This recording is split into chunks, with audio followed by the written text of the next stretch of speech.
For decades, Britain's post office scandal, perhaps the country's biggest ever miscarriage of justice, has gone unnoticed by most people. You're responsible for the loss. I haven't got that money. But all that changed this month thanks to a new ITV television drama, which portrayed how hundreds of postal workers were wrongfully prosecuted over computer system errors. No one else has ever reported any problems with Horizon. Now, the ensuing public furore is putting top post office executives and former ministers in the firing line. So what exactly happened, and what's next? This is about the reputation of the post office. Mr. Bates versus the Post Office shows how hundreds of postal workers at the state-owned post office were wrongly prosecuted or convicted between 1999 and 2015 for alleged false accounting, theft and fraud. Some received jail time, went bankrupt or had their marriages fall apart. Others died before their names were cleared. The real culprit?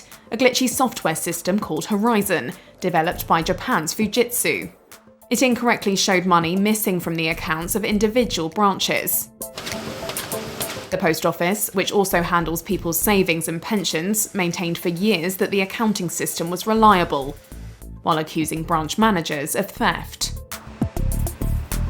Problems started being reported to the Post Office from the early 2000s. In 2009, trade publication Computer Weekly reported claims of flaws with Horizon alongside the employee prosecutions. The Post Office began to investigate as pressure built from media and lawmakers.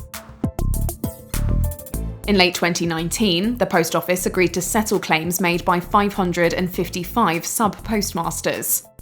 The government says roughly $175 million was paid out to over 2,700 claimants. But many found their compensation was greatly reduced by legal fees. Some are yet to receive anything or have their convictions quashed. It's frustrating. Alan Bates is one of the leading claimants. This money is only what they're owed. This is money that to put them back in a position that they would have been in had Post Office not done what they did to them. No senior Post Office staff have been punished. In 2015, its boss, Paula Venables, told a parliamentary committee that there had been no evidence of any miscarriage of justice. She eventually stepped down in 2019, having received more than $5.7 million in salary and bonuses during her 7-year tenure. Former Postal Affairs Minister Ed Davey has also come under the spotlight. He refused to meet Bates in May 2010, but later said he was clearly misled by Post Office executives. Fujitsu has continued to win multiple British government contracts.